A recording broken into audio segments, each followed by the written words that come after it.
పాత్రికేయ మిత్రులందరూ కూడా నమస్కారం. ఈ కార్యక్రమం చేసిన స్థానిక శాసనసభ్యులు పిఎస్సి చైర్మన్ అంజబాబు గారికి, మా జిల్లా అధ్యక్షులు చంద్రబాబు గారికి, చంద్రశేఖర్ గారికి, నా మిత్రుడు ధర్మరాజు ఉంగటూరు ఎమ్మెల్యే గారికి అందరికి కూడా ఉదయపూర్వ నమస్కారం. గడిచిన 18 నెలల కాలంలో ఈ ప్రభుత్వాన్ని పూర్తిగా ఆశ్చర్యపరిచే పరిస్థితుల్లో ఈ వైసీపీ పాలన మనం చూస్తూ ఉన్నాం.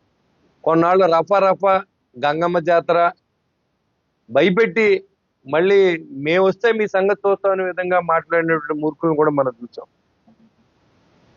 ఎన్డీడీబీ అనే ఒక సంస్థ నివేదికలో జంతు కొవ్వుతో కలిసిందని నివేదికిస్తే దాన్ని ఎంక్వైరీ చేసిన తర్వాత కూడా అసలు నెయ్యి లేదు, పాలు లేవు, డైరీ లేదు.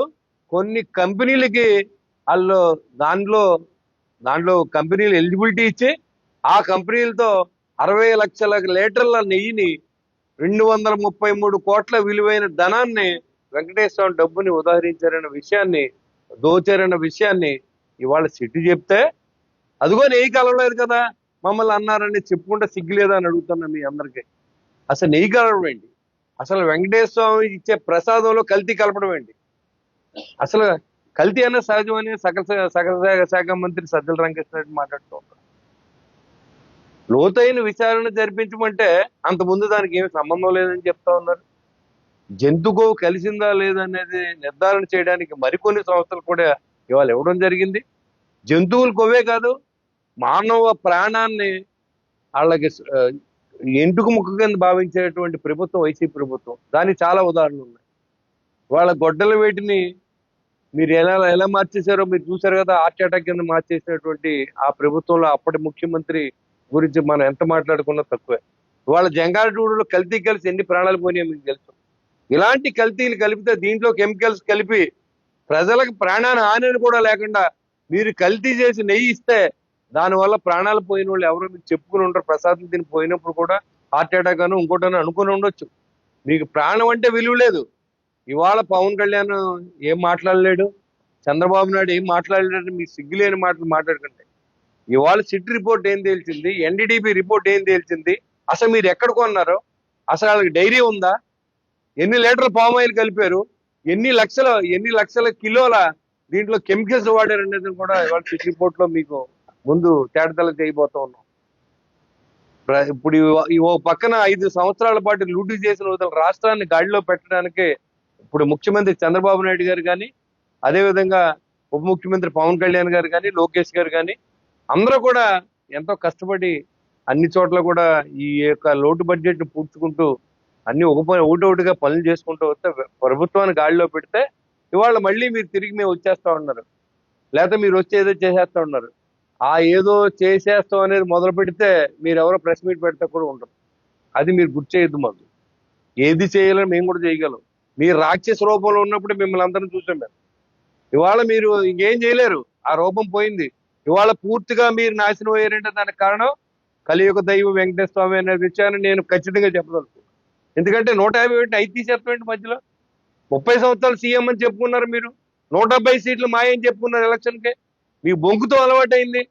అబద్ధమే ధ్యేయంగా బతుకుతున్న జగన్మోహన్ రెడ్డి అండకో అందరూ కూడా ఇవాళ చెట్టుకోకడో పుట్టకొకడో జైల్లో ఒకడో ఫారంలో ఒకడో ఎక్కడో ఒకడో బతుకుతున్నటువంటి వైసీపీ నాయకులు ఇవాళ ఇంకా సిగ్గు లేకుండా ఆ జోగి రమేష్ ఉన్నాడు, ఆ నోరు కాదాడు, అదొక పాసి పెంట అనమాట.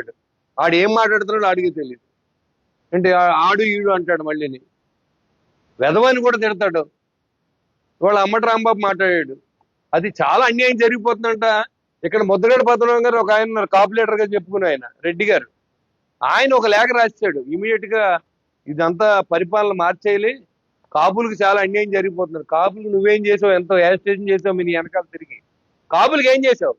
ఇవాళ గత ప్రభుత్వంలో 5% ఇవాళ రిజర్వేషన్ చేసిన మాజీ ముఖ్యమంత్రి, మరి అప్పుడు ముఖ్యమంత్రి నారా చంద్రబాబు నాయుడు 5% కాపులు రిజర్వేషన్ ఇస్తే గత 5 సంవత్సరాల్లో జరిగిన వైసీపీ పాలన దాన్ని తీసేస్తే నువ్వు పేరు మార్చేసుకున్నావు. అంటే నీ బుద్ధి ఏంటో అర్థమైంది. వయసులో పెద్ద, మేమంతా గౌరవించే వ్యక్తి, నువ్వు మాట్లాడిన లేక చూస్తే సిగ్గుపడతా ఉన్నావు. నువ్వు కులం పేరే మార్చేసుకున్నావు. కులం పేరు చెప్పి లక్షల మంది యువకుల్ని వెనకాల కేసుల్లో తిరిగారు. ఇవన్నీ కూడా గుర్తుపెట్టుకోవాలి. కులం అనేది వాళ్ళ రాష్ట్రాన్ని వెళ్తలేదు, వాళ్ళ కులం ఎక్కడా లేదు. పవన్ కళ్యాణ్ గారు కులానికి కాదు, సమాజానికి విలువ ఇవ్వాలి, సమాజంలో అన్ని కులాలని కలపాలనే ఉద్దేశంతో నేను పార్టీ పెట్టాను 100 సార్లు చెప్తున్నారు.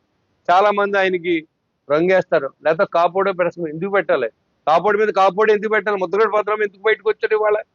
వాళ్ళు పెట్టండి, ఇంకోళ్ళు ఎవరిని పెట్టండి దాని మీద, మేము ఎవరి మీదనే పెడతాం, వాళ్ళ జోగి రమేష్ షేకేస్ట్. కాబట్టి ఇది రాంగ్ ట్రాక్ పట్టించి రాష్ట్ర ప్రజల్ని కన్ఫ్యూజ్ చేసే పరిస్థితిలో జగన్మోహన్ రెడ్డి అనుకో బ్యాచ్, దొంగల బ్యాచ్ మళ్ళీ రాకుండా కాపాడుకోవాల్సిన బాధ్యత మన ప్రజల మీద ఉందని చెప్పడానికే మీకు మేము తోడుగా ఉంటాం. మీ దగ్గర ఎవడైనా ఏ అధికారినైనా మీరు చేసి చూడండి, మీకు చూస్తాం మేమేంటాం. అంతేగాని మేము వస్తే ఏం చేస్తాక 3.5 సంవత్సరాలు ఉంది. మేము ఈ లోపల ఏమైనా చేస్తే ఏంటండి అన్న, మాకెందుకు అస్తమానం గుర్తు చేస్తారు, మేము వస్తే ఏం చేస్తాం, మీరు రారు అనేది నిజం. కానీ జనాన్ని 175కి ఎలా మోసం చేస్తారు, మళ్ళీ ఇప్పుడు ఎలా మోసం చేస్తారు. మీరు ఓడిపోయేదాకా ప్రమాణ స్వీకారం ముహూర్తాలు పెట్టించుకున్నారు, వైజాగ్లో ప్రమాణ స్వీకారం అన్నారు, 175 అన్నారు, దాన్ని 11 చేసింది మూడునామాల స్వామి వెంకటేశ్వర స్వామి. కాబట్టి దాన్ని గుర్తుపెట్టుకోండి. వెంకటేశ్వర స్వామి అంటే ఏంటో తెలుసుకోండి. మీ నాన్న చూసాడు, అది నువ్వు కూడా చూసావు. మరి తర్వాత మీరు చేసి పరిణామాలు ఎలా ఉంటాయో ఆయనే చూసుకుంటాడు.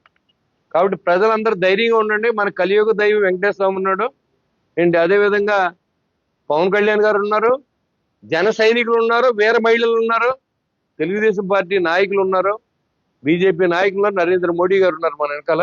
మీరు భయపడాల్సిన అవసరం లేదు. ప్రజలకు ఎప్పుడు వెన్నుదన్నుగా మేము ఉంటాం. గెలిచినా ఓడినా అదే పందాల పోరాడతాం. ఈ రోజుని జనసేన పార్టీ లైన్ ఇలాగే ఉంటుంది. ఎవ్రీ 15 days కి మీరు ఏం మాట్లాడతారో మాట్లాడండి, ఇదే పేవర్లో మనం కూర్చొని మాట్లాడుకుందాం. Thank you very much.